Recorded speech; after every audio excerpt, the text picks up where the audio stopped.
నవీన్ గారు మన వీక్షకులకి మన తోటి జర్నలిస్టులకు కూడా. సార్ దుర్గా కుమార్ గారు ఏం చెప్తారంటే ముఖ్యమంత్రి గారి పర్యటనలో నిన్న చాలా సీరియస్గా మాట్లాడారు.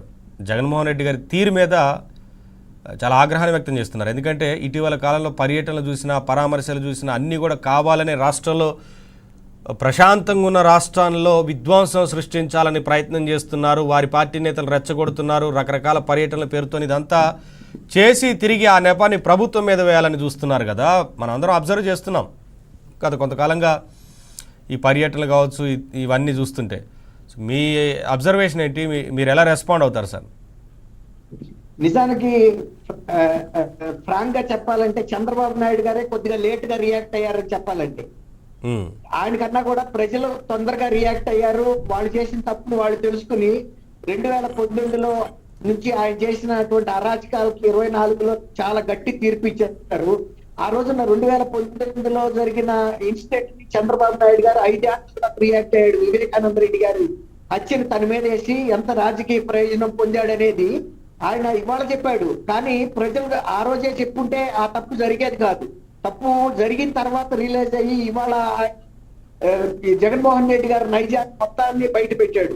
గతంలో ఇతను ఒక చిన్నపిల్లాడు, ఇతను లెక్క చేసేది ఏంట్లే, ఇతను దుందుడుకు స్వభావి, ఇతను రాజకీయాలకే పనికిరాడు, ముఖ్యమంత్రి పదవికి అసలు అర్హుడే కాదు అని అండర్ ఎస్టిమేట్ వేశాడు.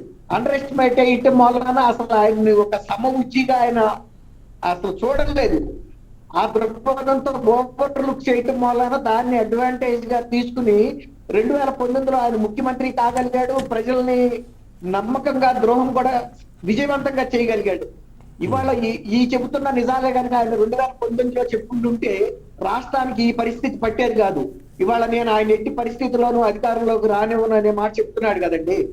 ప్రజలు కూడా 2024కి బాగా అర్థమైంది వాళ్ళకి. అది జరగాల్సిన నష్టం బాగా జరిగింది.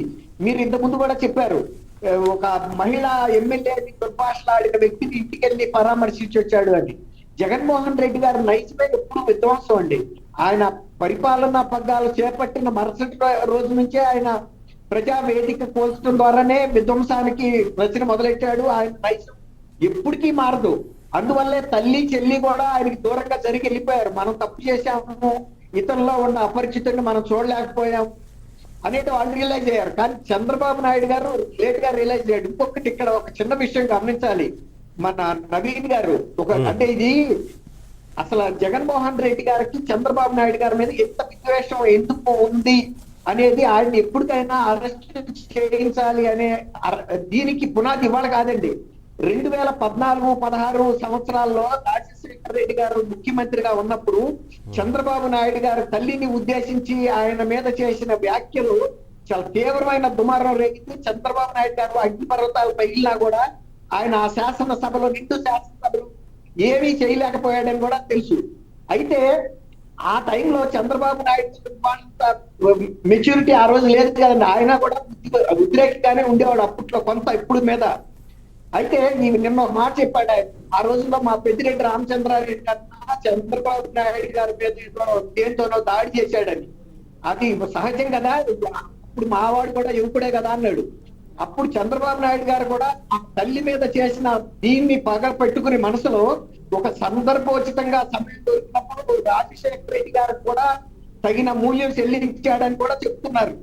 అయితే అప్పుడు ఆయన ముఖ్యమంత్రిగా ఉండి తన మీద జరిగినటువంటి ఈ అనుచిత చర్య బయటికి చెప్పుకుంటే కొనుక్కోద్దని ఆయన అప్పటికే కొంత క్రిస్టియన్ మతం మీద విశ్వాసం కొంత పరిపక్వత ఉండటం వలన you reap what you sold అనేది ఒక సామెత. అంటే మీరు ఏది నాటారు అదే మీ ఫలితం వస్తుందని, పంట ఫలితం వస్తుందని.